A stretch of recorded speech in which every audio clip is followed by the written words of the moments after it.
Durga madam, உங்களுக்கு என் அத்தை மேல சந்தேகம் இருக்கிற மாதிரி எனக்கு உங்க பையன் மேல சந்தேகமா இருக்கு. நீங்க உங்க பையன் கிட்ட நகையை எடுத்து கொடுத்து அத அவன் வெளியே எடுத்துட்டு போய் எங்கயாவது மறைச்சு வச்சுட்டு வந்திருப்பானான்னு எனக்கு டவுட்டா இருக்கு. எங்க நகைய நாங்க எதுக்காக திருடணும்? என் அத்தை மேல திருட்டு பழிய போடுறதுக்காக. எனக்கு இந்த மாதிரி எந்த உள்நோக்கமும் இல்ல. நான் உறுதியா சொல்றேன், உன் அத்தை தான் நகையெல்லாம் எடுத்து மறைச்சு வச்சிருக்கணும். துர்கா, நீ ஆதாரம் இல்லாம தேவையில்லாம ஈஸ்வரியோட அத்தை மேல பழி போடணும்னே கதை கட்டி விட்டுட்டு இருக்க. நீ சொல்றதுக்குலாம் ஏதாவது ஆதாரம் இல்லன்னு எனக்கு தெரிஞ்சது, அப்புறம் இங்க நடக்கிறதே வேற. இங்க பாரு சித்தி, ஈஸ்வரியோட அத்தை தான் இந்த நகையை எடுத்தாங்கன்றதுக்கு என்ன ஆதாரம் இருக்கு? யார் சாட்சி இருக்காங்க? நீ ஏன் எதையா ஒண்ணு நினைச்சுக்கிறியா? அழகு, இவங்களை செக் பண்ணி பார்த்தாலே உண்மை என்னன்னு தெரிஞ்சிடும். அதுக்கப்புறம் ஆதாரமும் தேவைப்படாது, சாட்சியும் தேவைப்படாது. ஓஹோ, அப்படியா? நல்லா பாத்துக்கோங்க. நான் எடுத்திருந்தா தானே, மடியில கண இருந்தா தானே நான் பயப்படணும். பாத்துக்க நல்லா. முந்தானிய உதறி கட்டிட்டா போதுமா? பர்ஸ திறந்து காட்டுங்க. பர்சையா? இந்தா பாத்துக்க, இந்தா.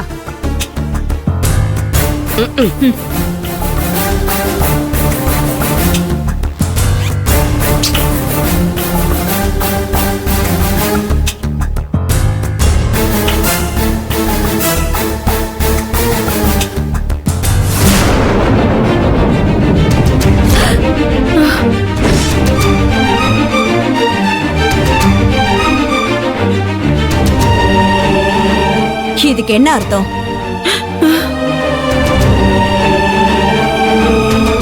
அக்கா, இப்ப என்ன சொல்றீங்க?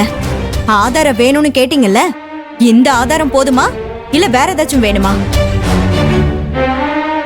சம்மந்தி அம்மா, நான் சத்தியமா சொல்றேன், இந்த நகைங்க எப்படி என் பர்சுக்குள்ள வந்துச்சுன்னே தெரியாது எனக்கு. எனக்கு தெரியுமே, இந்த நகைக்கெல்லாம் கை கால் முளைச்சு தன்னால உங்க பர்சுக்குள்ள வந்து உட்கார்ந்துருக்கு. ஈஸ்வரி, நான் வைஜெயந்தி கூட தான் இருந்தேன். வைஜெயந்தி அந்த நகையை எடுக்கல. இதுல ஏதோ சூழ்ச்சி இருக்கு, ஏதோ சதி பண்றாங்க. ஈஸ்வரி, நீ நல்லா விசாரி.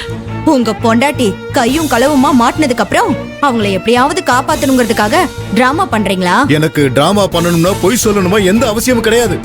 தப்பு பண்ணுனா நான் வைஜெயந்திய காப்பாத்த நினைச்சதே கிடையாது.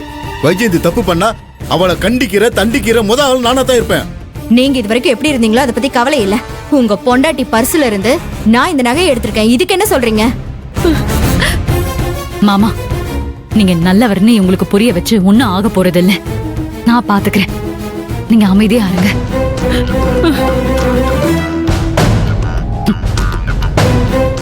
ரொம்ப அழகா நல்லா தெளிவா சதி வேலை பண்ணிருக்கீங்க. நீங்களே என் அத்தையோட பர்ஸ்ல நகையெல்லாம் வச்சு இப்ப நீங்களே எல்லாத்துக்கும் முன்னாடியும் அந்த நகைய எடுத்து காமிச்சிருக்கீங்க. சூப்பரா பிளான் பண்ணிருக்கீங்க. இத பாருங்க, பிளானும் இல்ல ஒண்ணும் இல்ல. உன் அத்தை வசமா மாட்டிக்கிட்டதுனால தோசைய திருப்பி போடுற மாதிரி ஏன் மேல பழி போடணும்னு நினைக்கிறீங்க. ரூம்ல உன் மாமாவும் தானே இருந்தாரு. நான் எப்படி நகையை மாத்தி வைக்க முடியும்? அப்படி மாத்தி வச்சிருந்தா உன் மாமா பாத்திருக்க மாட்டாரா? என்ன பேசிட்டு இருக்க? இப்ப கேட்டீங்கல்ல, இது ஒரு நல்ல கேள்வி. டென்ஷன் ஆகாதீங்க. நீங்க கேட்டதுக்கு நான் பதில் சொல்றேன். என் அத்தையும் மாமாவும் அபிய கூட்டிட்டு ரூம்ல இருந்து வெளியில வரப்போ அவங்க கையில பர்ஸ் இல்ல. என் அத்தை பர்ஸ ரூம்லயே வச்சுட்டு வந்திருக்காங்க. ஆனா நீங்க ரூம்குள்ளேயே இருந்தீங்க. நீங்க தான் லேட்டா வந்தீங்க. அதுக்கப்புறம் ரூம்குள்ள இருக்கிற அந்த நகை பாக்ஸை எடுத்து நகையை எடுத்து அத்தையோட பர்ஸ்ல வச்சு நல்ல பிள்ளையாட்டம் நீங்க வந்திருக்கீங்க. இதுதான் நடந்திருக்கு.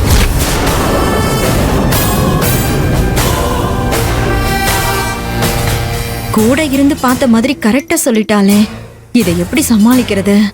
என்ன துர்கா மேடம், கரெக்டா சொல்லிட்டேன்னு அதிர்ச்சியா இருக்கா இல்ல ஆச்சரியமா இருக்கா உங்களுக்கு?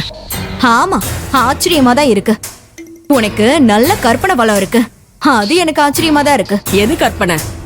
நான் பர்ஸ ரூம்ல மறந்து வச்சுட்டு வந்தது உனக்கு தெரியாதா? நீ இந்த பாக்ஸை எடுத்துட்டு வரப்பதான் நான் மேல ரூமுக்கு பர்ஸ் எடுக்கவே போனேன்.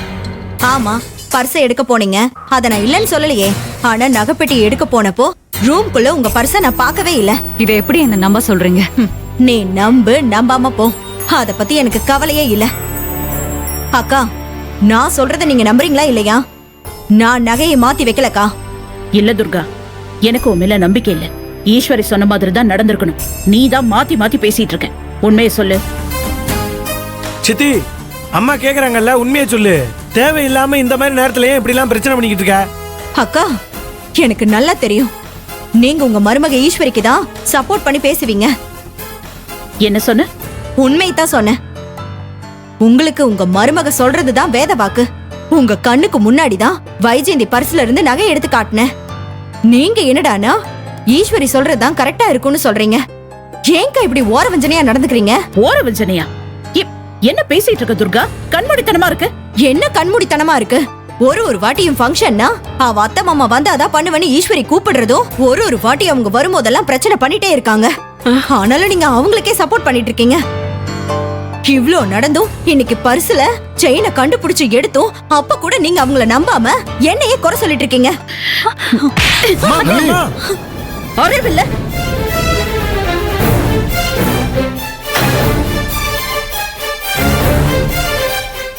யாருகிட்ட என்ன பேசிட்டு இருக்க? உன்னை பத்தி எனக்கு தெரியாதுன்னு நினைச்சிட்டு இருக்கியா? அந்த கிரிஜா கிட்ட இருக்கிற கிரிமினல் புத்தியும் பழி வாங்குற குணமும் உன்கிட்ட இருக்கு. போனா போட்டுன்னு விட்டா ஓவரா பண்ணிட்டு இருக்க. இத பாரு, இதுக்கப்புறம் ஒரு நிமிஷம் கூட இந்த வீட்ல உனக்கு இடம் கிடையாது. வீட்டை விட்டு வெளியில போ. அக்கா சொன்னது காதுல விழல. வெளிய போ.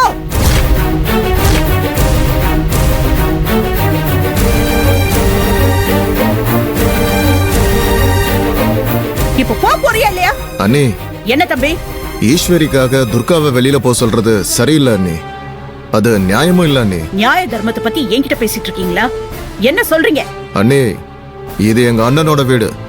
இங்க இருந்து எங்களை வெளியில போக சொல்றதுக்கு உங்களுக்கு எந்த உரிமையும் கிடையாது.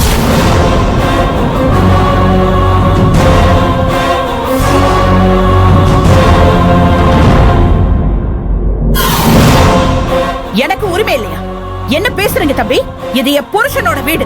அவர் வாழ்ந்துட்டு போனதுக்கு அப்புறம் இந்த வீட்ல எல்லாத்தையும் நான் தான் பாத்துக்கிட்டு இருக்கேன். இந்த வீட்ல யார் இருக்கணும் இருக்க கூடாதுன்னு நான் தான் முடிவு பண்ணணும். துர்கா தப்பு பண்ணிருக்கா. அதை மறைக்கிறதுக்காக மத்தவங்க மேல பழிய போட்டு அதை பார்த்துட்டு சும்மா இருக்க சொல்றீங்களா? அதனாலதான் அவளை வீட்டை விட்டு வெளியே போக சொல்றேன். அது உங்களுக்கு பிடிக்கலன்னா உங்க பொண்டாட்டிக்கு சப்போர்ட் பண்றீங்கன்னா நீங்களும் இந்த வீட்டை விட்டு போலாம்.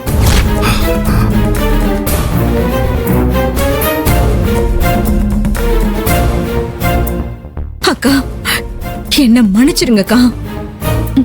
நான் தான் நகையை எடுத்து வைஜெயந்தியோட பர்சுல வச்சேன். இது தப்புதான்க்கா. இந்த தப்புக்கு என்ன தண்டனை வேணாலும் கொடுங்க.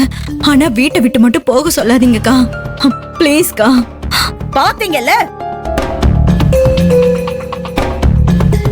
என்ன சித்தி நீ இந்த மாதிரி நேரத்துல நீ இப்படி பண்ணலாமா?